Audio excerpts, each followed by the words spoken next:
अब मैं उत्तर साथियों इस विजय संकल्प नामांकन सभा के कार्यक्रम को आगे बढ़ाते हुए मैं उत्तर प्रदेश सरकार के कैबिनेट मंत्री आदरणीय लक्ष्मीनारायण चौधरी जी से आग्रह करूंगा वो आए और आकर सभा को संबोधित करें। चौधरी लक्ष्मीनारायण जी। भारत माता की, भारत माता की, राधा रानी की। मंच पर विराजमान भारत के युवाओं की आशा की किरण गोरक्ष पीठाधीश्वर परम श्रद्धेय उत्तर प्रदेश के मुख्यमंत्री आदरणीय योगी जी, मंच पर विराजमान हमारी यशस्वी लोकप्रिय सांसद आदरणीय श्रीमती हेमा मालिनी जी, पूर्व प्रदेश अध्यक्ष और वर्तमान में सिंचाई मंत्री आदरणीय सतनदेव जी, हमारे राज्यसभा के सांसद आदरणीय तेजवीर सिंह जी, मंचस्थ सभी सम्मानित हमारे अध्यक्ष द्वय और समस्त जनप्रतिनिधिगण, मेरे समक्ष बैठे हुए समस्त भारतीय जनता पार्टी के बहादुर साथियों, मातृशक्ति मीडिया के बंधुवर्ग, पूजनीय योगी जी आपके सामने आज से 4 दिन पहले ही अपील करके गए हैं, सरकार की उपलब्धियां बता के गए हैं और पूरा सरकार की उपलब्धि बताएंगे। मैं केवल 2 बात कहना चाहता हूं। एक मंदिर पे कोई भंडारा हो रहा था, गांव में तय हुआ कि सब अपना अपना दूध इस ड्रम में डालेंगे जिसकी खीर बनेगी। कोई हमारे पूरन प्रकाश जी जैसे विधायक बड़े तेज थे, उन्होंने सोचा गांव को पूरा दूध लाएगा ही, मैं यदि एक पानी ले जाऊंगा तो इससे क्या होना है। अब इसी तरह से पता चले कि पूरे गांव वाले सब पानी ही लाना शुरू कर दिए और सुबह जब ड्रम देखा तो उसमें पानी ही पानी मिला। इसलिए आपको ये सबक रखना है, ये न सोचें कि यहाँ यदि कम वोटिंग होगी तो दूसरी जगह ज्यादा हो जाएगी। देखिए, एक बार मेरे चुनाव में मैं एक गांव में गया, नंदगांव के पास। मैंने बुजुर्गों से जब कहा आप ताश खेल रहे हो, वोट डालो, उन्होंने कहा भैया तेरी बढ़ रही है यहाँ और किसी की है ही नहीं। पोलिंग बूथ पे केवल 12 वोट पड़े थे 1 बजे। हमारा सबसे मुख्य काम है वोटर को निकालना। ये निश्चित है कि यदि मथुरा जिले में 11 लाख वोट पड़ेंगे तो 10 लाख श्रीमती हेमा मालिनी के पड़ेंगे, इसमें कोई संदेह नहीं है। यहाँ सामने, लेकिन सबसे बड़ी बात यह है उस दिन शादी है, किसान पे काम भी है, इसलिए आप सबसे मेरी ये प्रार्थना है। हमारे प्रभारी बैठे थे, कोर कमेटी ने ये तय किया है कि हमारे लोकसभा में जिस बूथ पर सबसे ज्यादा मतदान होगा, जिस बूथ पर सबसे ज्यादा वोट मिलेंगे, कोर कमेटी ने तय किया है पूजनीय योगी जी महाराज के द्वारा उसे पुरस्कृत कराया जाएगा। ऐसे बूथ अध्यक्ष और मंडल अध्यक्ष को। एक कंपटीशन का युग है, कंपटीशन होना चाहिए। मुझे पूरी उम्मीद है कि हमारे ऐसे अनेक मंडल अध्यक्ष, अनेक ऐसे बूथ अध्यक्ष होंगे जो समकक्ष 99% वोट दिलवा के और भारतीय जनता पार्टी को दिलवा के आदरणीय हेमा जी को उत्तर प्रदेश में सर्वाधिक मतों से विजयी बनाएंगे। आप सबका हृदय से बहुत बहुत स्वागत, बहुत बहुत अभिनंदन। साथियों, इसी क्रम में मैं मथुरा लोकसभा की प्रत्याशी बहन आदरणीय हेमा मालिनी जी, जो कि ब्रिज के लिए 24 घंटे समर्पित रहती हैं कि ब्रिज का विकास कैसे हो, केंद्र सरकार से, प्रदेश सरकार से, अनेक माध्यमों से विकास के लिए जिन्होंने विकास की गाथा लिखी, ऐसी बहन हेमा जी से आग्रह करूंगा वो आए और आकर सभा को संबोधित करें। बहन हेमा जी।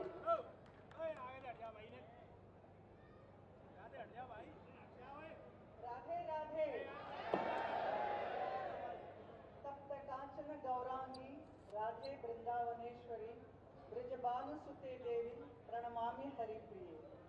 कृष्णाय वासुदेवाय हरे परमात्मने प्रणत क्लेशनाशाय गोविंदाय नमो नमः।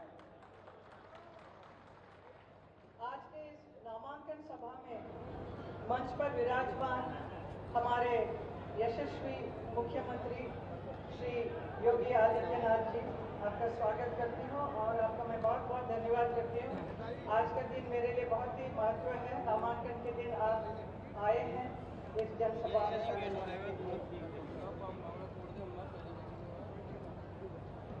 प्रदेश सरकार में कैबिनेट मंत्री स्वतंत्र देव जी, लक्ष्मी नारायण चौधरी जी कैबिनेट मिनिस्टर, राज्यसभा के सांसद तेजवेद जी और मेरे सभी साथीगण इस मंच पर उपस्थित हैं, मेरे विधायकगण, फिर भाजपा एवं एनडीए गठबंधन के पदाधिकारी और हमारे भारतीय जनता पार्टी के बहुत सारे वरिष्ठ नेताओं, सब लोग उपस्थित हैं यहाँ पर।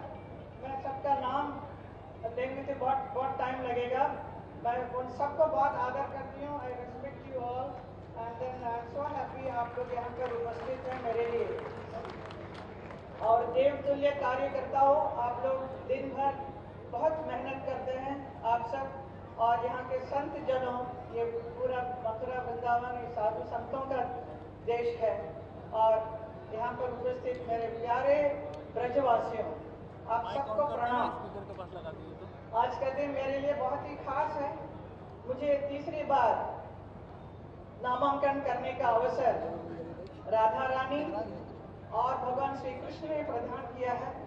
इस अवसर को मैं बहुत ही गर्व से मानती हूँ कि मुझे ये प्रदान हुआ है और ब्रजवासियों के बीच में रहकर वापस सेवा करने का अवसर मिल रहा है।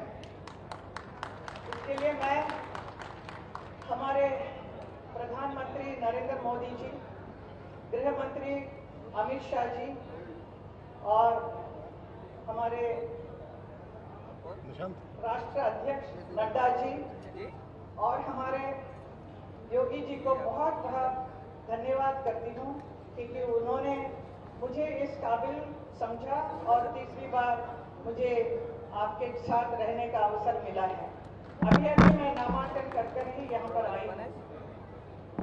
मुझे बहुत गर्व है कि मैं बहुत सालों से, पिछले कई सालों से, शुरू से मैं बीजेपी के साथ ही जुड़ी हुई हूँ, जो आज बहुत ही बड़ी पार्टी है देश में। ऐसे एक पार्टी के साथ जुड़ना मेरा बहुत ही गर्व का महसूस करती हूँ। इस सफलता के पीछे कई पीढ़ी, 4 पीढ़ियां खप गई हैं। उनका तप और परिश्रम की वजह से उसका फल आज हम सब कार्यकर्ता उसको महसूस कर रहे हैं। उन सब महान आत्माओं को मैं नमन करती हूँ। और अभी 2 दिन के बाद ही 6 तारीख को हमारे भारतीय जनता पार्टी का स्थापना दिवस भी है। 2024 के लिए हमारे प्रधानमंत्री ने हमें 400 का लक्ष्य दिया है। ये लक्ष्य जरूर पूरा होगा। कारण है हमारी नीति, नैति और नेतृत्व। बीजेपी विचारधारा वाला पार्टी है। प्रधानमंत्री नरेंद्र मोदी जी के नेतृत्व में और गृह मंत्री अमित शाह जी के रणनीति के तहत 2019 में धारा 370 का पूरा खत्म किया और उसे पूरा भी किया है। और अयोध्या में राम मंदिर बनाने का प्रतिज्ञा ली थी हमारे प्रधानमंत्री ने और उसे पूरा करके भी दिखाया है। हमारे रामलला का प्राण प्रतिष्ठा भी हो चुकी है और आप देख सकते हैं देश विदेश से लाखों करोड़ों लोग अयोध्या देखो ना, देखो क्या हमारे बहुत सारी चीजें आप काम में अपने पास बैठ जाइए, खामा मत करिए आप। क्योंकि प्रधानमंत्री नरेंद्र मोदी जी के नेतृत्व में हम विकसित भारत संकल्प के साथ आगे बढ़ रहे हैं। जैसे यहाँ के गरीब, युवा, महिलाएं और किसान भाई सबको साथ में लेकर आगे बढ़ रहा है हमारा देश। और मुझे बहुत ही गर्व है कि पिछले 2024 में जब मैं यहाँ की सांसद बनी थी, उसके बाद 10 साल तक मुझे हमारे प्रधानमंत्री जी का मार्गदर्शन मिला और हमारे मुख्यमंत्री योगी जी का नेतृत्व में मैं यहाँ मथुरा का बहुत सारे विकास करने का मिला। ये इसलिए कि जब मैं बहुत सारे प्रपोजल्स लेकर मैं योगी जी के पास गई तो उनको भी आश्चर्य हुआ कि मैं इतना इंटरेस्ट ले रही हूँ, क्योंकि मुझे मथुरा वृंदावन का एक स्वरूप दिखाना मैं चाह रही थी। उसके हिसाब से मैंने बहुत सारी चीज़ बताई तो तुरंत उन्होंने ब्रज तीर्थ विकास परिषद को जोड़ा और उन्होंने कहा कि इसके जरिए आपका जो जो आपके मन में है, जो मथुरा के लिए विकास के लिए, वो सब आप करिए। उसके तहत हमने बहुत सारे काम किया है, जैसे रसकान समाधि, जुबली पार्क, वृंदावन, PFC, सुंदरक और चिंता है महादेव, गोकुल घाट, देवरा घाट, ब्रह्म घाट, ऐसी बहुत सारी जगहों को सौंदर्यीकरण किया है और ये सब इसी वजह से हुआ। और भी बहुत ही काम किया है हमने। विकसित मथुरा, विकसित उत्तर प्रदेश, विकसित भारत। और मथुरा के लिए अगले 5 साल के लिए मैंने जो सोचा है, जो मैं कार्य करना चाहती हूँ, सब लोग मेरे से पूछते हैं आगे आप 5 साल क्या करने वाले हैं, वो पूरा उसके लिए पूरा तैयार है मेरे पास। जैसे कि ब्रज 84 कोस परिक्रमा का निर्माण जो बहुत जल्दी से शुरू हो जाएगी। मुझे मालूम है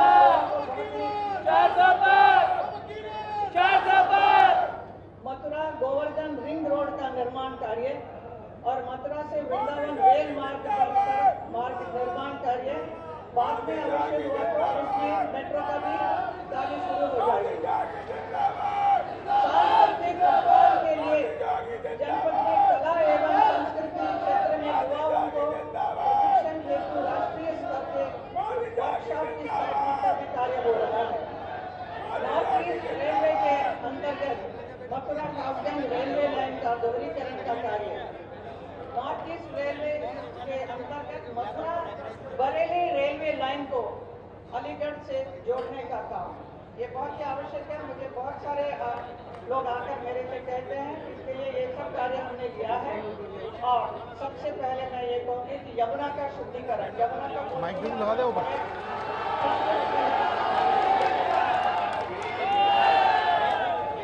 लेकिन मैं आपसे ये कहना चाहूँगी कि पिछले कई सालों से यमुना का शुद्धिकरण नहीं हो पाया। अभी आपने योगी जी ने भी अभी कहा था कि मैं पार्लियामेंट में इस मुद्दे को पहले यही उठाया था जब मैं पहली बार सांसद बनी थी कि यमुना का शुद्धिकरण होना चाहिए। तो उसके बाद नमामि गंगे शुरू हुआ और गंगा का निर्मल पानी आने लग गया है। वैसे ही यमुना का भी काम है, लेकिन यमुना का इसलिए नहीं हो पा रहा है क्योंकि दिल्ली से जो गंदा पानी है, नाले का पानी, उसे छोड़ा जाता है। जो यमुना का पानी दिल्ली में आता है उसमें 80% दिल्ली में रह जाता है और सिर्फ नाले का पानी हमारे लिए मथुरा के लिए छोड़ा जाता है। इस विषय में मैं बहुत सारे लोगों से बात किया है पिछले कई 10 सालों में। ऐसा नहीं कि मैं इस विषय में इंटरेस्ट नहीं लेती हूँ, बहुत इंटरेस्ट लेके कई लोगों से बात किया, कई संतों से भी बात किया है और वो लोगों ने भी बताया कि ऐसा ऐसा करना चाहिए, लेकिन काम बहुत मुश्किल कठिन है। इसके लिए मैं चाहूँगी कि आप सब लोग भी मेरे साथ जुड़िए और सब लोग मिलकर जाकर दिल्ली में दबाव डालेंगे ताकि ये काम होगा। और मैं चाहूँगी हमारे योगी जी भी हमारा साथ देंगे इस विषय में।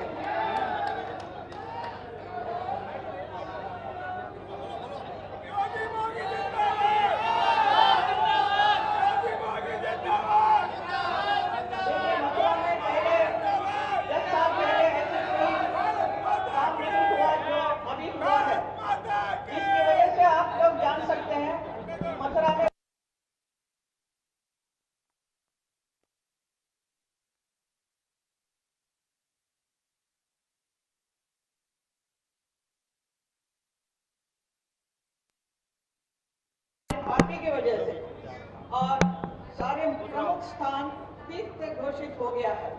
हो गया कि नहीं? सारे प्रमुख स्थानों में तीर्थ घोषित हो गया है और सारे मंदिर परिक्रमा मार्ग सड़कों की रंगत बदल गई है। ये सब किसने किया है? हमारी पार्टी ने किया है, योगी जी के सहारा से। और 84 कोस परिक्रमा का 11,000 करोड़ का प्रोजेक्ट बनकर तैयार है। ये बहुत जल्द शुरू होगा और इस बार जरूर होने वाला है। और मथुरा वृंदावन रेल मार्ग का प्रोजेक्ट धरातल पर आ रहा है। ये भी हमारे प्रयास की वजह से।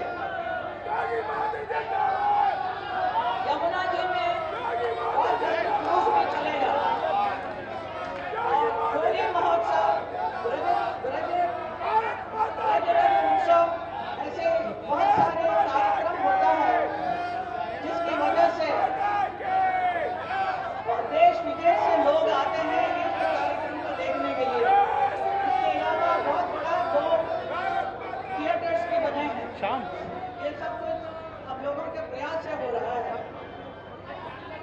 मैं इतना ही कहूँगी कि मुझे ये सब करने का अवसर मिल रहा है और मैं कार्यकर्ता यहाँ के बीजेपी के उनसे इतना कहना चाहूँगी। वो लिख रहा ऑडियो नहीं आ रहा, क्या बोलूँगा, ये शोर इतना आ रहा है।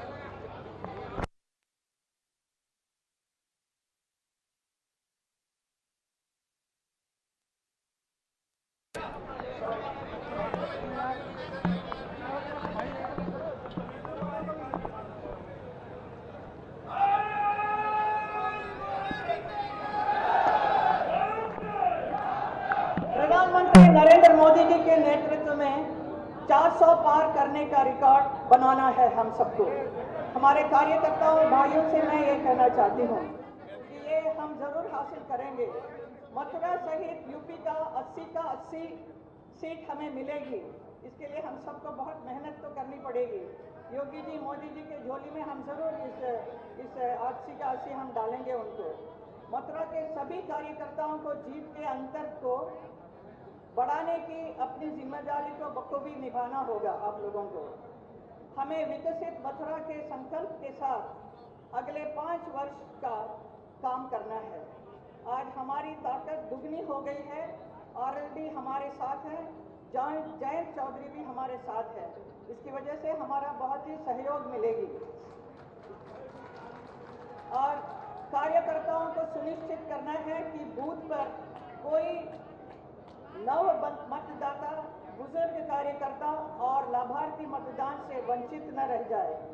हर पन्ना प्रमुख घर घर जाकर हमारे प्रदेश, हमारा संदेश एवं हमारी सरकार की जन कल्याणकारी को योजनाओं को बताएं सबको। हर बूथ प्रमुख अपने बूथ पर सर्वाधिक मतदाएं जुटाएं। आप सब बहुत भारी बहुमत से मुझे जिताएंगे, ये मैं उम्मीद करती हूँ और मुझे पूरा विश्वास भी है। अब की बार 400 पार, अब की बार मोदी सरकार, इसको हम पूरा कर रहेंगे। और आपने मुझे वापस एक यहाँ का सांसद बनने का अवसर दिया है, इसके लिए मैं बहुत बहुत धन्यवाद करती हूँ। भारत माता की, भारत माता की, भारत माता की। धन्यवाद। साथियों, अब मैं देश के लोकप्रिय नेता, उत्तर प्रदेश के मुख्यमंत्री, जननायक और विकसित उत्तर प्रदेश की गाथा लिखने वाले परम पूजनीय महाराज जी से आग्रह करूंगा वो आए और आकर सभा को संबोधित करें। पूज्य महाराज जी।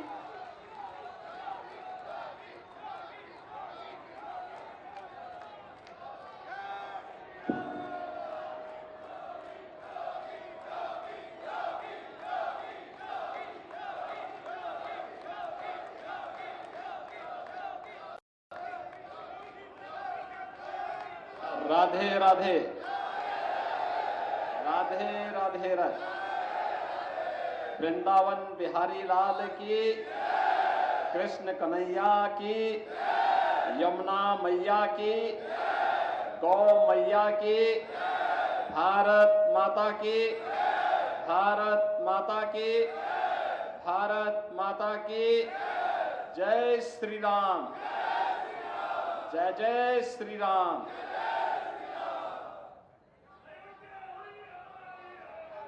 मथुरा लोकसभा सीट पर आज भारतीय जनता पार्टी की लोकप्रिय प्रत्याशी और मथुरा की लोकप्रिय सांसद के रूप में जिन्होंने इस पावन क्षेत्र को एक नई पहचान दी है, भारत की सिने जगत की सुविख्यात अदाकार श्रीमती हेमा मालिनी जी,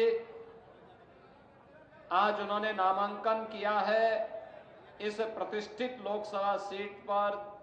तीसरी बार उनके नामांकन के लिए मैं भारतीय जनता पार्टी परिवार की ओर से उनका हृदय से अभिनंदन करता हूं, उन्हें बधाई देता हूं।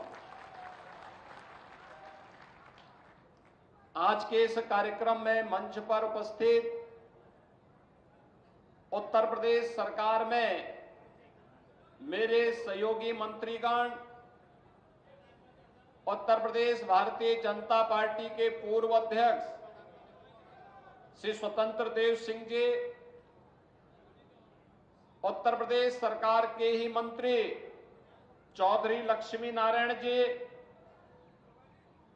राज्यसभा के माननीय सांसद चौधरी तेजवीर सिंह जी, जिलाध्यक्ष मथुरा जनपद श्री निर्भय पांडे जी, महानगर अध्यक्ष श्री घनश्याम लोधी जी, प्रभारी अशोक कटारिया जी, हमारे माननीय विधायकगण श्री पूरन प्रकाश जी, ठाकुर मेघश्याम सिंह जी, श्री राजेश चौधरी जी, लोकसभा के प्रभारी श्री श्याम भदौरिया जी, डॉक्टर देवेंद्र शर्मा जी, जिला पंचायत अध्यक्ष चौधरी किशन सिंह जी, महापौर विनोद अग्रवाल जी, विधान परिषद सदस्य योगेश चौधरी जी, पूर्व सांसद कुंवर मानवेंद्र सिंह जी, जिलाध्यक्ष आरएलडी श्री राजपाल भंगर जी, पूर्व मंत्री रविकांत गर्ग जी, हमारे पूर्व विधायकगण श्री कारिंदा सिंह जी, चंदन सिंह जी, प्रणतपाल सिंह जी, भारतीय जनता पार्टी और राष्ट्रीय लोकदल के सभी पदाधिकारीगण और आज के इस नामांकन सभा में यहां पर उपस्थित सभी हमारे उपस्थित महानुभाव, कार्यकर्ता, बहनों और भाइयों, वृंदावन बिहारी लाल की इस पावन धरा को, राधे रानी की इस पावन धरा को कोटि कोटि नमन करते हुए आप सबका मैं हृदय से अभिनंदन करता हूं। आज से मथुरा प्रतिष्ठित लोकसभा सीट का नामांकन की प्रक्रिया जैसे ही पूरी होगी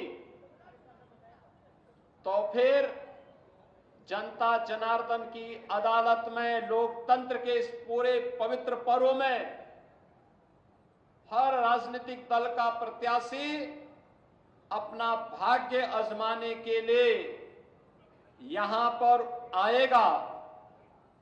और सबसे विचित्र बात तो यह है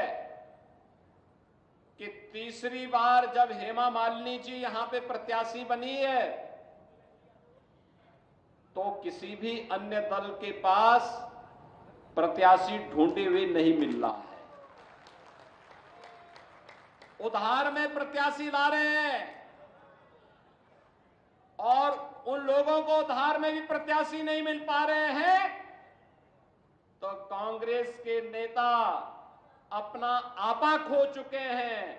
अब भारत की मातृशक्ति के प्रति अपमानजनक टिप्पणी करके आधी आबादी का अपमान करने पर उतारू हो चुके हैं।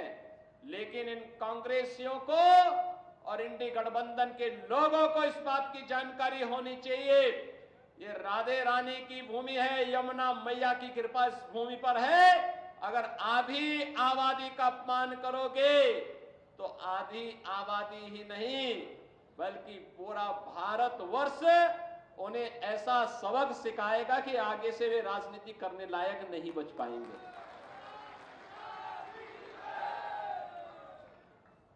बहनों और भाइयों,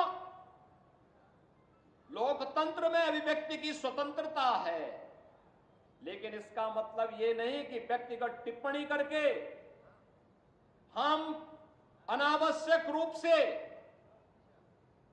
मातृशक्ति का अपमान करें। यह हमारा समाज कभी स्वीकार नहीं कर सकता, कभी स्वीकार नहीं कर सकता। विचारों से सहमति हो सकती है, हमें व्यक्तिगत रूप से कोई व्यक्ति पसंद हो ना हो, लेकिन हम कला को, संस्कृति को, राष्ट्रीयता को या किसी जाति को टारगेट नहीं कर सकते। और अगर कोई करने का प्रयास कर रहा है तो अपने लिए खड्डा स्वयं खोद रहा है। ये तो हमारी मथुरा वृंदावन की भूमि तो कला की भूमि है। भगवान कृष्ण के बारे में कहा जाता है, हमारे कृष्ण कन्हैया के बारे में कहा जाता है कि इन्होंने 16 कलाओं के साथ ही अपना अवतार लिया था।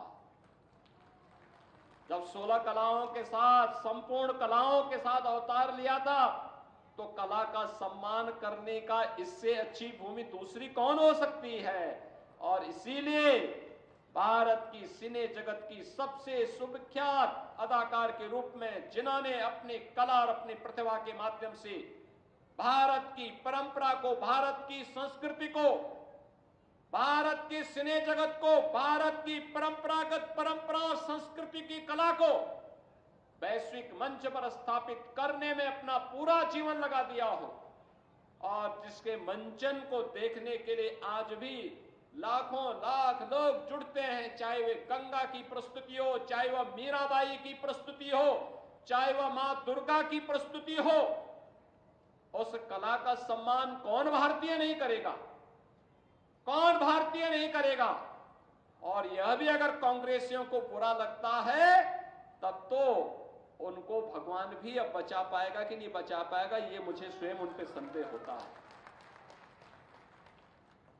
बहनों और भाइयों, ये लोकसभा का चुनाव चल रहा है।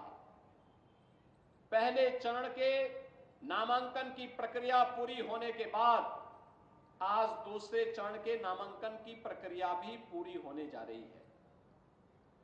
अब पहले और दूसरे चरण में चुनाव प्रचार कार्य युद्ध स्तर पर आगे बढ़ेगा।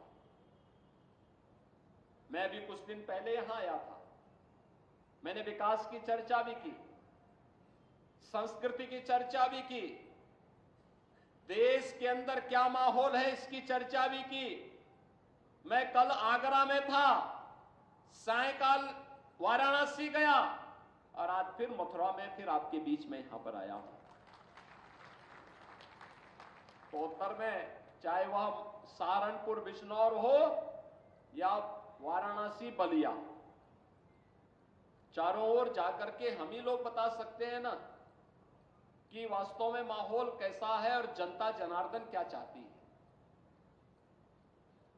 चारों ओर एक ही आवाज आ रही है, हर मन में एक ही बात है कि हमें मोदी जी ने 10 वर्ष तक देश के लिए जिस प्रतिबद्धता के साथ कार्य किया है, मोदी जी के प्रति कृतज्ञता ज्ञापित करते हुए हम अपना एक एक वोट मोदी जी को देंगे, कमल निशान पर देंगे और भारतीय जनता पार्टी के प्रत्याशियों को विजयी बना के भेजेंगे। सभी जगह से एक आवाज है। और बहनों और भाइयों, यह आवाज वैसे ही नहीं है। पहली बार भारतवासियों ने एक ऐसी सरकार को देखा है जो सरकार भारत के अंदर भारत की भावना के अनुरूप भारत के नागरिकों की सम्मान की रक्षा करते हुए, उनकी सुरक्षा करते हुए, उनकी समृद्धि के लिए और राष्ट्रीय स्वाभिमान को 56 इंच चौड़ा करते हुए दुनिया के सामने भारत के गौरव को बढ़ाने का कार्य कर रही है। यह काम मोदी जी के नेतृत्व में हुआ है। वैश्विक मंच पर बढ़ी हुई प्रतिष्ठा हो, चाहे सुरक्षित सीमाएं हो, देश के अंदर वर्ल्ड क्लास इंफ्रास्ट्रक्चर का हो या गरीब कल्याणकारी योजनाओं का लाभ देने का हो, भारत की परंपरा और संस्कृति में पूछना चाहता हूं, कांग्रेस को देश के अंदर 60 वर्ष तक शासन करने का अवसर प्राप्त हुआ था। क्यों नहीं इन्होंने काशी में काशी विश्वनाथ धाम का निर्माण कर दिया? मोदी जी तो पिछले 2 बार से ही काशी से सांसद हैं, लेकिन कांग्रेस को तो 60 वर्ष लगे थे और 60 वर्ष तक उनका प्रतिनिधित्व काशी से था। क्यों नहीं उन्होंने अपना प्रतिनिधि, और क्यों नहीं कांग्रेस की सरकारों ने, केंद्र और राज्य सरकारों ने काशी के बारे में सोचा? क्यों नहीं उन्होंने मथुरा वृंदावन के बारे में सोचा? आखिर सपा, बसपा, कांग्रेस, इन सभी को आपने अवसर दिया था। यहां पे नगर निगम बनाने का काम हो, यह भी भारतीय जनता पार्टी की सरकार ने किया। यहां पे मथुरा, वृंदावन, बरसाना, गोकुल, बलदेव, गोवर्धन, नंदगांव, इन सभी क्षेत्रों को तीर्थ स्थल घोषित करने का कार्य था। यह भी भारतीय जनता पार्टी की सरकार ने किया। यहां पर ब्रज तीर्थ विकास परिषद के माध्यम से यहां की भावनाओं के अनुरूप यहां का विकास हो। जब यहां की सांसद श्रीमती हेमा मालिनी जी थी, तब उनके सुझाव पर हम लोगों ने यह तीर्थ स्थल घोषित करते हुए और फिर यहां के समग्र विकास की एक रूपरेखा तैयार करते हुए इस कार्यक्रम को आगे बढ़ाया। और आज आप देख रहे होंगे, आज तो देख रहे होंगे, इन सभी तीर्थों में विकास के कार्य तेजी के साथ आगे बढ़ते हुए दिखाई दे रहे हैं। बहुत सारे मामले हैं जहां न्यायालय में मामले लंबित हैं, उन कारणों से हमें थोड़ा रुकना पड़ता है। और हम तो ये मान के चलते हैं कि अंततः हमारी जीत होनी है। हमने अयोध्या के लिए 500 वर्षों का इंतजार किया, लेकिन संघर्ष से कभी पीछे हटे नहीं और अंततः परिणाम आया। क्यों नहीं अयोध्या में राम मंदिर का निर्माण कांग्रेस और सपा बसपा वालों ने कर दिया? ये तो राम भक्तों पर गोली चलाते थे। इनके द्वारा क्या कुछ अयोध्या में नहीं किया गया। कोई राम का नाम ले ले, जय श्री राम का नारा लगा दे तो उस पर लाठी और गोली चलती थी। और आज आप अयोध्या जाएंगे, आपको त्रेता युग याद आ जाएगा, प्रभु राम के समय का स्मरण हो आएगा।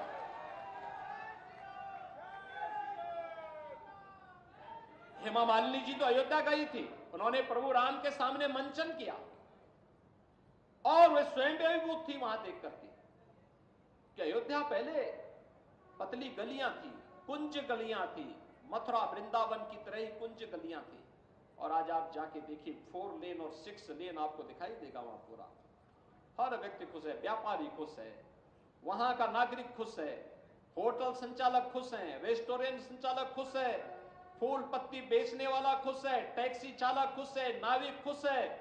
और सबको खुशी इस बात की है कि 500 वर्षों के बाद मोदी जी के प्रयास से अयोध्या में प्रभु रामलला के विराजमान हो गए हैं और उनकी इनकम भी कई गुना बढ़ गई है, कई गुना बढ़ गई है। हमने तो पहले भी कहा था ना, हम तो पहले ही कह चुके थे, हमने काशी और अयोध्या में जो कार्य कराना था उसको लाइन अप कर दिया है। सरकार का काम है लाइन अप करना और उस पर फंड उपलब्ध कराना। जनता जनार्दन के सहयोग से बाकी कार्यदायी संस्थाएं कार्यक्रमों को आगे बढ़ाती है। अब हम लोगों को पूरा फोकस करना है ब्रजभूमि पर। अब ब्रजभूमि पे हम पूरा पैसा देने जा रहे हैं। 84 कोसी की बात हो रही थी, परिक्रमा की बात हो रही थी, गोवर्धन परिक्रमा हो, बरसाना की हो, यहां की जितने भी होंगे, इन सबको भी हम यहां की भावनाओं के अनुरूप ही आगे बढ़ाने का कार्य कर रहे हैं। यमुना मैया की शुद्धि के कार्यक्रम को आगे बढ़ाने, या यहाँ के कुंडों के बारे में, या यहाँ पे गौ माता की सेवा और उसके संरक्षण के लिए, ये सभी कार्यक्रम युद्ध स्तर पर आगे बढ़ने वाले हैं। और बढ़ने वाले हैं। इसके लिए आवश्यक है कि यहां से चुनाव जीत करके भी तीसरी बार पिछले 2 रिकॉर्ड को तोड़ते हुए हेमा मालिनी जी फिर संसद में जाए।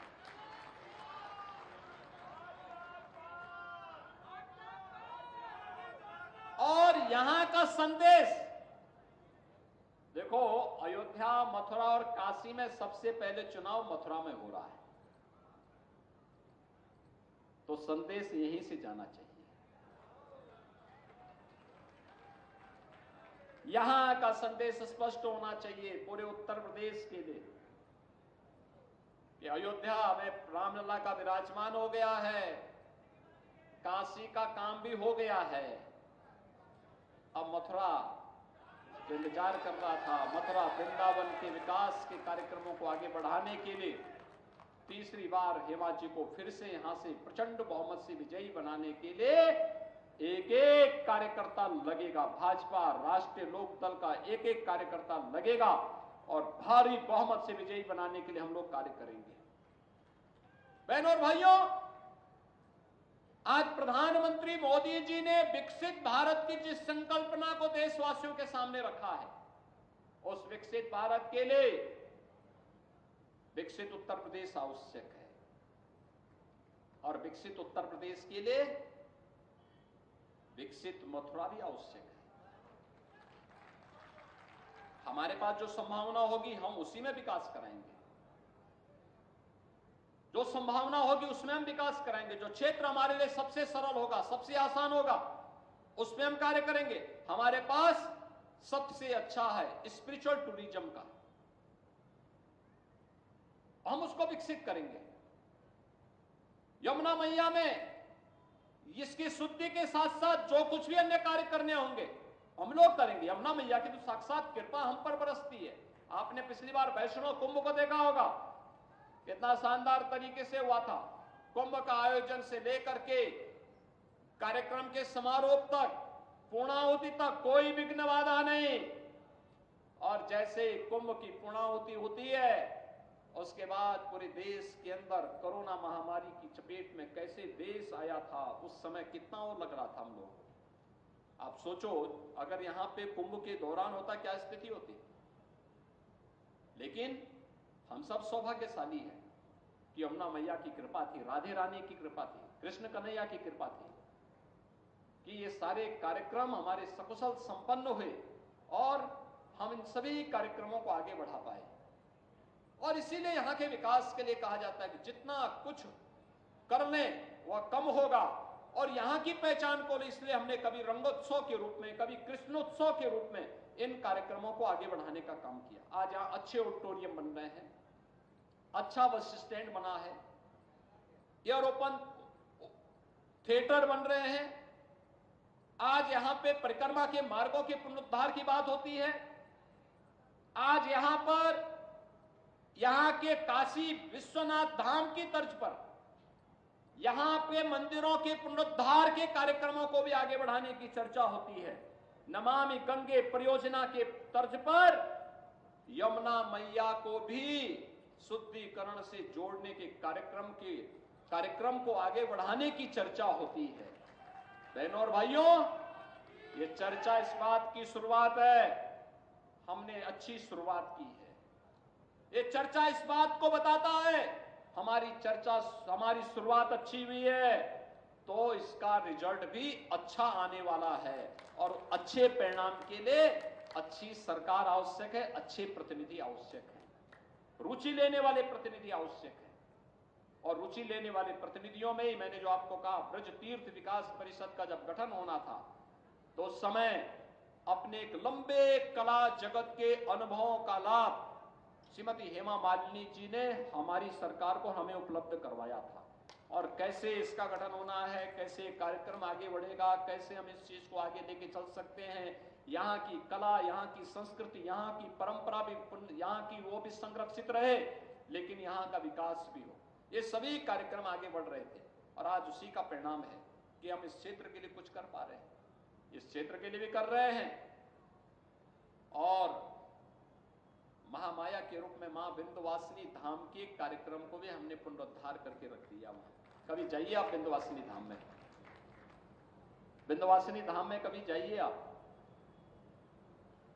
पहले संकरी गली थी, 2 लोग एक साथ नहीं जा सकते थे, और आज 100 लोग भी एक साथ जाएंगे ना, आसानी से वहां जगत जननी मां भगवती विंध्यवासिनी के दर्शन आसानी से हो सकते हैं।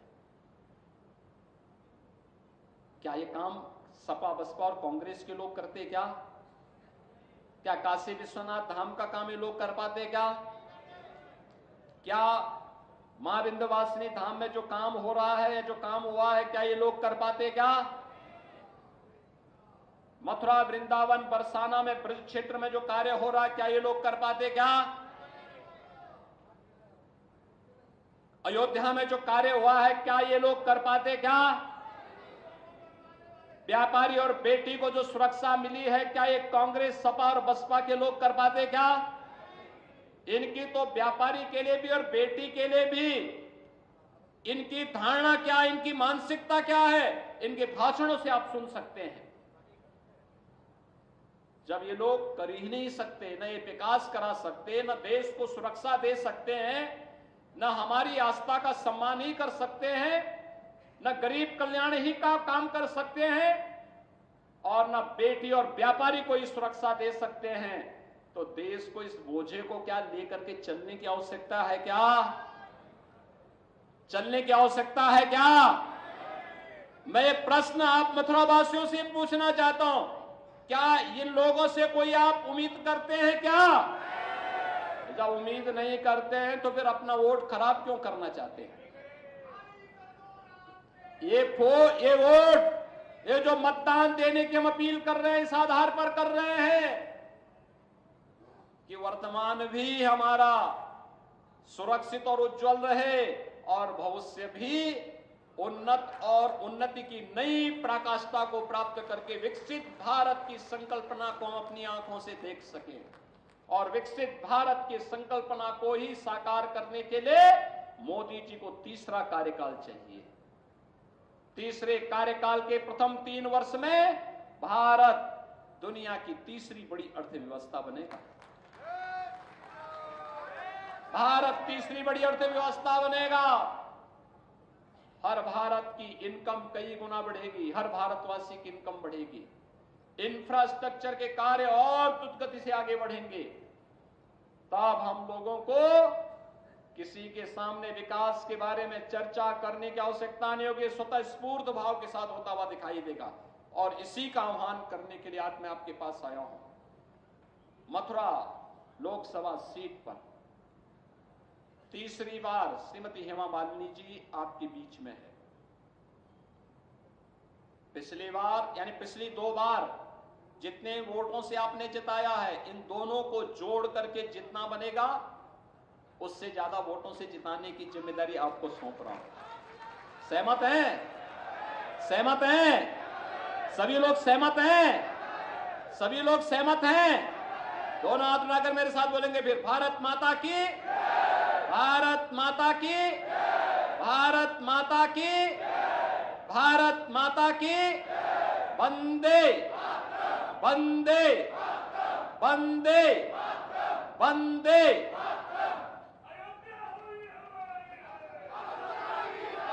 अध्यक्ष जी से आग्रह करूंगा, आए और आकर धन्यवाद ज्ञापित करें महानगर अध्यक्ष जी।